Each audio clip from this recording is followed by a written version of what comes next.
Space had learned to fear light, not the gentle glow of stars or the soft spill of nebulae across the void, but the violent, sudden kind, the kind that arrived without warning and rewrote history in a single heartbeat. That lesson was learned on the day the galaxy discovered what humans meant by Railgun. Before that moment, humanity was a footnote, a curious species from a volatile death world orbiting an unremarkable yellow star. High gravity. Violent weather. Tectonic instability. Predatory ecosystems. Most advanced civilizations assumed humans would either destroy themselves or remain forever confined to their own system, too busy surviving to matter. They were wrong. The frontier system of Kael'vor hung at the edge of a major trade corridor. Its stars wrapped in defensive fleets belonging to the Karth Dominion. The Karth were ancient, disciplined, and absolute in their belief that warfare was a science perfected long before humanity discovered fire. Their ships were elegant crescents of alloy and energy shielding, armed with plasma lances capable of boiling oceans and cutting moons into debris. They had come to make an example. A minor coalition world had refused tribute. The Karth response was swift and ceremonial, a display meant to be witnessed and remembered. Dozens of warships arranged themselves in flawless formation, weapons charged, confidence absolute. The coalition's defenses trembled, knowing resistance was symbolic at best. Then something new appeared on long-range sensors. It wasn't fast, it wasn't elegant, it was massive. A single human vessel slid into real space at the far edge of the system, its arrival unaccompanied by escorts or fleet signatures. Its silhouette was blocky, industrial, unapologetically brutal. No sweeping curves. No glowing ornamentation. Just layered armor, exposed structural ribs, and a forward spine that ran the entire length of the ship like a spear forged for one purpose. The Karth commanders watched in detached curiosity. One ship. No energy buildup. No weapon signatures they recognized. Human designs were known to be crude, inefficient, overbuilt. They allowed it to approach. Inside the human vessel, gravity was heavier than standard. Not by accident. Human crews performed best under pressure, physical, mental, emotional. Along the central axis of the ship, technicians and engineers moved in silence around a structure so long it disappeared into the shadows beyond the hull's curvature. A railgun, not a turret, not a battery. The ship itself was the weapon. Massive electromagnetic rails ran along the spine, cooled to near absolute zero, reinforced with materials that existed nowhere in nature. Power flowed not in pulses but in a steady, restrained tide, drawn from reactors designed to starve suns. The projectile sat locked at the muzzle, a tungsten uranium composite rod wrapped in ablative layers. Longer than a city block, there were no targeting speeches, no dramatic countdowns, just math. Human targeting systems didn't seek glory. They calculated probability, gravity wells, micro-variations in spacetime. They accounted for shield harmonics, hull density, fleet formation, and the unchangeable truth that no defense was perfect if hit hard enough and fast enough. The Karth fleet tightened formation, shields flaring in layered brilliance. Plasma capacitors charged, bathing space in ultraviolet threat displays. A warning was broadcast in an ancient dialect, its tone calm and instructional, explaining in precise terms how thoroughly the human vessel would be erased if it advanced further. The human ship did not respond. Power climbed, not visibly, not dramatically, just a quiet rise that made instruments whisper warnings only human engineers fully understood. Then the railgun fired. There was no sound. In space, there never is. But every sensor across the Kael'vor system screamed. The projectile left the rails at a measurable fraction of light speed, wrapped in a sheath of distorted spacetime created by its own velocity. It did not glow. It did not flare. It simply was, an object moving so fast that physics bent out of the way to let it pass. It crossed the distance between the human ship and the Karth fleet in less than a second. Shields failed first. Not catastrophically, just insufficiently.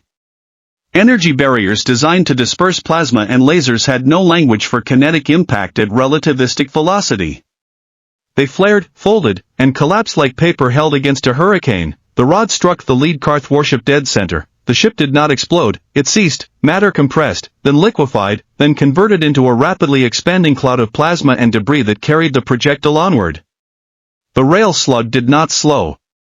It punched through the first ship, then the second, then the third, each impact adding mass and fury to the storm trailing behind it. 7 capital ships were destroyed in a line so precise it looked intentional.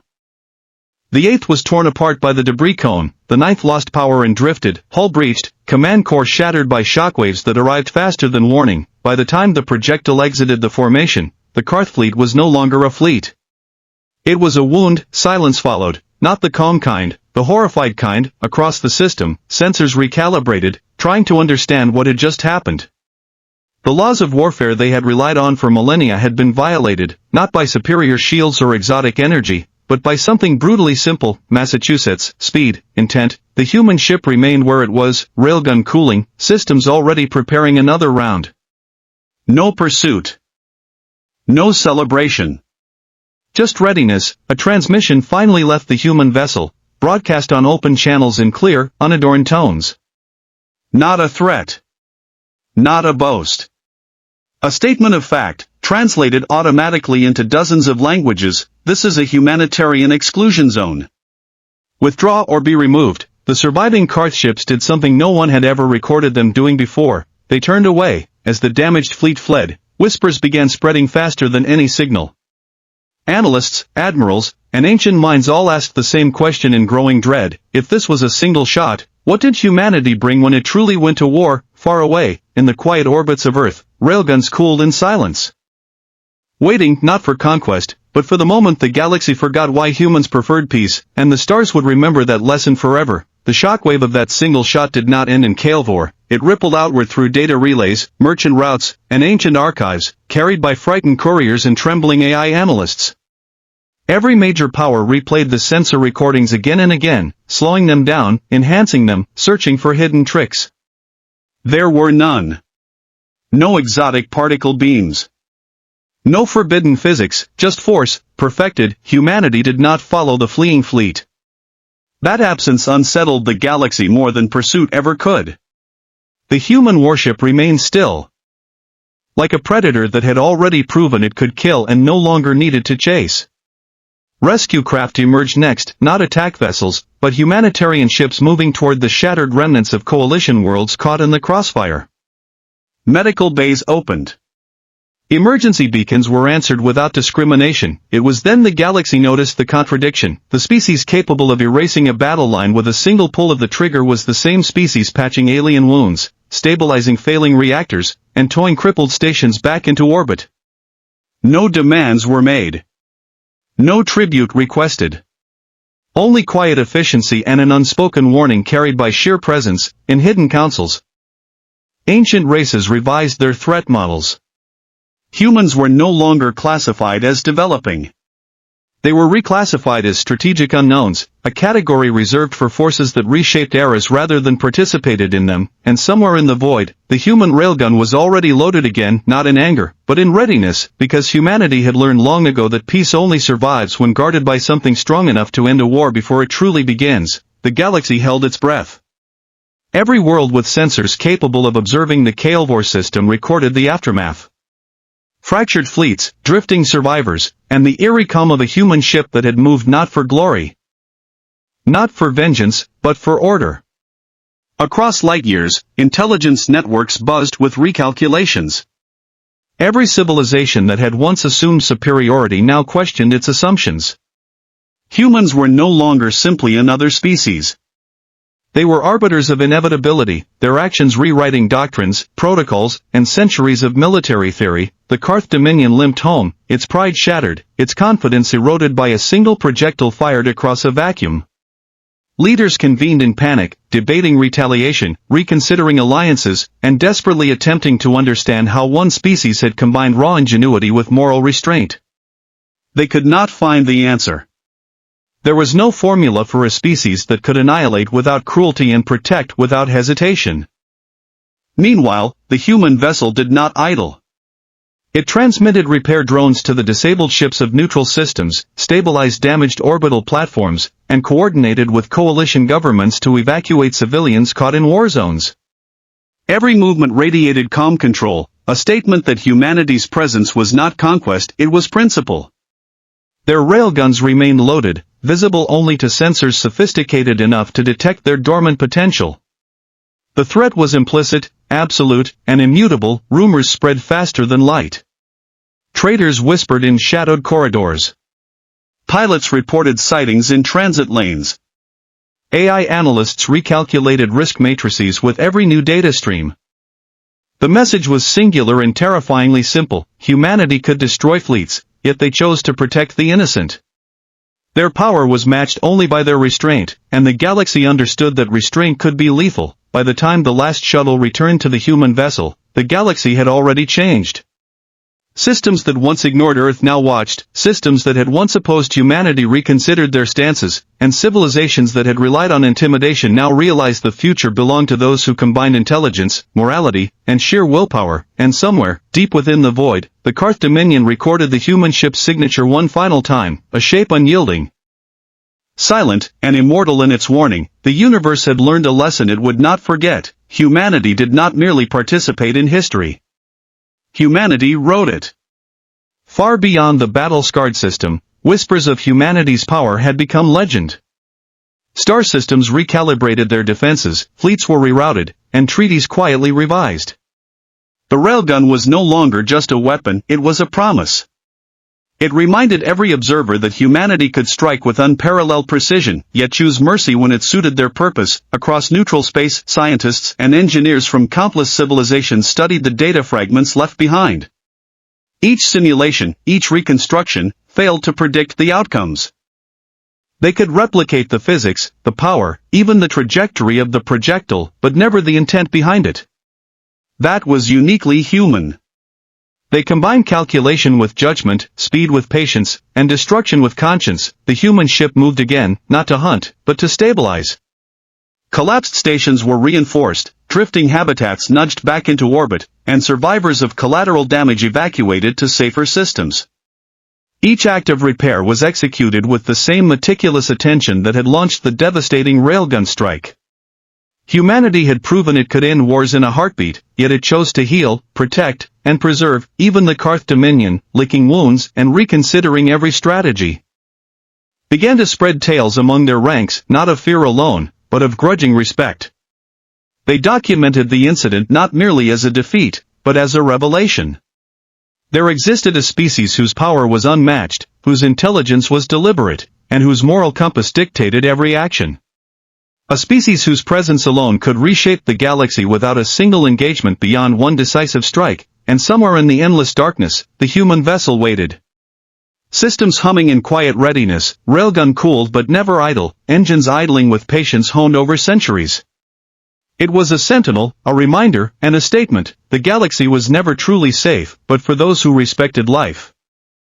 Humanity could be the shield. The stars themselves seemed to bend slightly toward that truth, acknowledging a force that had arrived not to conquer, but to ensure that when chaos came, someone would always stand, and in that standing, the universe felt the weight of a promise. News of the human railgun spread faster than any fleet could travel. By the time fleets of neighboring systems had recalculated their strategies, humanity had already moved again, calm, deliberate, and utterly unchallenged. The railgun's presence alone reshaped trade routes, altered patrol patterns, and forced even the most arrogant warlords to reconsider their assumptions about power and consequence. In the void between star systems, derelict fleets from countless skirmishes drifted, salvaged by human drones or left intact as warnings to those who might test them. Every act of restoration was accompanied by quiet observation. Humans catalogued anomalies, stabilized planets, and evacuated civilians with precision born from centuries of surviving adversity. They did not broadcast their movements. They did not boast. The galaxy only noticed when outcomes appeared undeniable. Intelligence networks buzzed with speculation. Could a single species combine such destructive capability with such measured restraint? The question echoed through council chambers and command hubs alike. Strategists debated in urgent tones while philosophers and scientists pondered something deeper. A civilization that could wield annihilation yet choose protection was a civilization whose influence could not be contained by borders or treaties. The Karth Dominion, still nursing wounds, sent envoys not to negotiate, but to witness. They observed the human vessel's movements from a distance, noting the discipline, the calculated restraint, the near-sacred precision.